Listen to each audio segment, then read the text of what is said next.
Paris কর্নারের কিলার would দেখেই অনেকে বুঝতে পারছেন যে এটা আমজের ইন্টারলুডের একটা টিউব, বাট ইন্টারলুডের এক্স্যাক্ট টিউব বলার থেকে এটা বলা ভালো যে এটা ইন্টারলুড এবং ইন্টারলুড ব্ল্যাক আইরিশের ইন বিটুইন একটা perfume. This is much wearable এবং a bit fresher version of the beast mood perfume Interlude. যাদের ইন্টারলুড নিয়ে আইডিয়া নেই তাদের জন্য বলছি, ইন্টারলুডটা একটু স্পাইসি, স্মোকি, উডি এবং লেদারি পারফিউম, যেটা 35 বছরের উপরে যাদের বয়স তাদের জন্য প্রেফারেবল।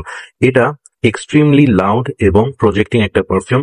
কিলার উডটা অলমোস্ট খুব সুন্দর এটার ডিউপ করেছে, রিজনেবল প্রাইসের মধ্যে খুব সুন্দর একটা অল্টারনেট হতে পারে। ইন্টারলুডের প্রাইস অনেক বেশি, অলমোস্ট 20 থেকে 25,000 টাকা। সেই তুলনায় এই পারফিউমটি প্রাইস হতে পারে 2 থেকে 2,500 টাকার মধ্যে। সো যারা ইন্টারলুড ব্ল্যাক আইরিশ এবং ইন্টারলুড খুব পছন্দ তারা ইজিলি এই পারফিউমটির মাধ্যমে সেই পারফিউমের